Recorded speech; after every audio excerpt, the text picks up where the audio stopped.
Sup guys? In this video, I'll be going over the changes that I made to my carrier and battleship tier lists. Let's start with the carriers. First is the change in what I value. Like I said in the beginning, I mixed vanguards of all hull types in my vanguard tier list because they're fighting for the same spots and all function in similar ways. For example, what makes Z-52 and Plymouth, or Felix Schultz and Bayard different enough from each other to pretend like they don't compete for the same spots in the fleet? On the other hand, I separated carriers and battleships because they do have different functions. Compared to battleships, carriers don't have any reliable way to stop suicide ships, can be severely crippled by enemy anti-air, and benefit more from the enemy being stationary than battleships do. However, this isn't enough justification for the mental gymnastics required to pretend that Fritz Rume, for example, isn't going to be competing against Alsace for a spot in an anti-light armor fleet. At the current point in time, when you think of light armor, the best options are likely going to be Alsace, Kearsarge, Yorktown 2, Bismarck's Way, and possibly Fritz Rume, depending on your needs. This is heavy competition from the battleship side, not to mention Vanguard and Richelieu as other viable options, and UVH is pretty up there as well. In terms of equipment, there is the easily accessible 406 Mark VI, which is already very strong, and then the 406 Mark VII, which is just insane. On the other hand, anti-light armor carrier equipment are all event limited and require the same upgrade material as other planes. For medium armor, you have the combo of Soyuz and Nakhimov, and then Fritz Rume and Yorktown 2 with their 2 LA9 slots, but also Alsace and Bismarck's Way to consider. However, when you get to heavy armor, there is really only Shinano and Amagi. None of the battleships come close at all. Musashi is by no means weak against heavy armor, but if you're just looking for damage, she can't even compete with Haku for that last slot, and you might need Implacable as well for consistency's sake. Therefore, I have moved Shinano and Amagi ahead of Nakhimov, despite the fact that she is the strongest against medium armor and brings the root as well, because of relative dominance of the IJN pair against heavy armor. Although Amagi is often going to be stronger alone against heavy armor bosses, the best fleets will be unlikely to use her without Shinano, but Shinano is much better than Amagi in campaign, with her much better bulk, and amazing destroyer buffs, so I am putting Shinano ahead of Amagi. I shifted Implacable a few spots up as well, as a result of PMSD. It's nice to have your root not be tied to an accuracy check. Yes, I just did it because I felt like it, because she's been useful in the past couple of meta bosses, and yes, I will randomly move her down when I feel like it, because it is my tier list, so I can do that if I want. Next is Nakhimov. Nothing really changed, but like I said, I am weighing different factors more strongly now than before, so she's a bit lower. Before you start hyperventilating, just take a step back and remember that they're still in the same tier, and 1 or 2 spots means basically nothing, especially when all of these ships have vastly different roles. At least I'm not just ranking them alphabetically. Next up is Fritz Rume. Her biggest weakness is her damage against heavy, just because of her loadout, but another small issue that plagues her is that she's not super dominant even in areas where she excels, like anti-medium armor, especially when considering the fact that she's fighting for slots in your fleet against battleships as well. Yorktown 2 is similar to Rume, except Yorktown is better against light and Rume is better against medium, and because Alsace and Bismarck's barrages are skewed toward light armor, the competition is even more fierce for Yorktown 2. Another thing that puts Rume above Yorktown for me is the fact that Yorktown requires 3 USS ships, and Rume has no similar restriction. With the addition of Z-52, the 3 USS restriction is now a bit of a pain, because aside from Kearsarge, you will need to bring at least 1 USS ship. With options like Z-52, Plymouth, Hindenburg, Mogador, Taiyuan, Aurora and Sirius in the vanguard, and then Alsace, Bismarck, Implacable, and Rume in the main fleet. It's getting more and more difficult to find a spot for that last USS ship that would make it worth the opportunity cost. Let's move on to the A tier now. I moved Ark Royal up because of my preference for carriers that excel against heavy armor. Ark Royal is especially important because non-UR battleships are even worse against heavy armor relative to non-UR carriers. There is no other non-UR ship that will make greater improvements to a heavy armor boss fleet than Ark Royal, and that's before even taking into account how accessible she is. Not only her, but also her equipment, as aimed torpedo bombers are the earliest top-tier planes that you'll have access to. I also moved AVP up because I want newer players to try to get her before the 3 ships after her. Of course, neither Ark Royal nor AVP are that important once you have Implacable, but on the other hand, if you have both of them already, you're not missing out too much by not having Implacable. Chkalov, Enterprise, and Shangri-La are all conventionally strong, no doubt, but they all benefit from being paired with a specific UR ship or two. I moved Chkalov ahead of Enterprise and Shangri-La because, once again, carriers that are good against heavy armor are more valuable to complement the strengths of most battleships. One last change I made was removing Ryuho from the bottom of B tier. I've accepted it. That skin is never coming out, so it's time for her to be forgotten. Moving forward, I do want to experiment more with Zuiho, as she might have potential to be ranked higher with the increase of low HP but high survivability and useful ships like Z-52. Now let's move on to the main course, the battleships. It looks like Thanos came through here, but believe it or not, this is actually just a fraction of my power without the Infinity Gauntlet. For my next magic trick, I'll make the rest of them disappear. There are good reasons for this change though. When I first made these tier lists, there was something that did not sit quite right with me with the battleship tier list in particular.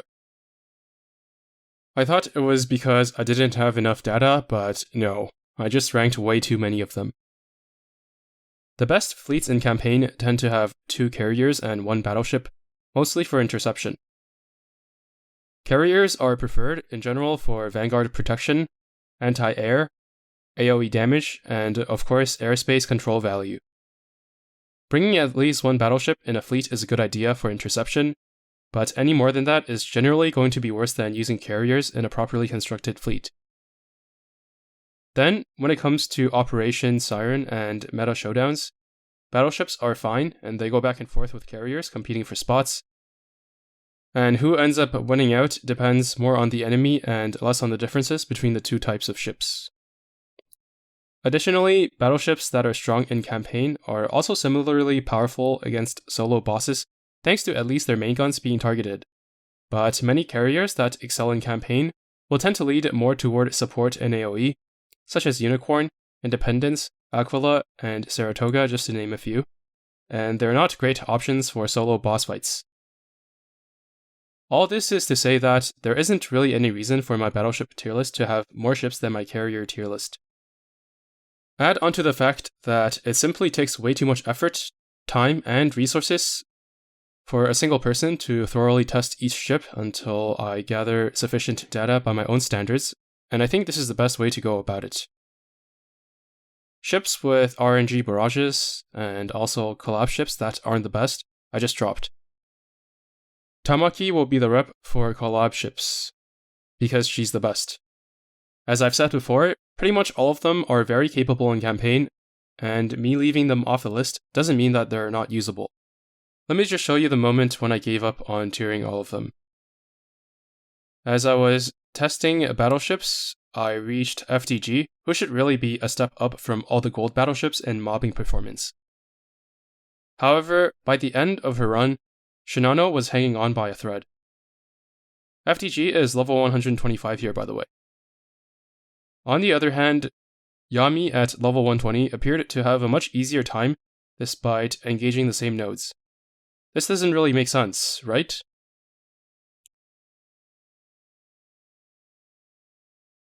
The reason for this is because Shinano took shell after shell from the enemies without being set on fire a single time during Yami's run.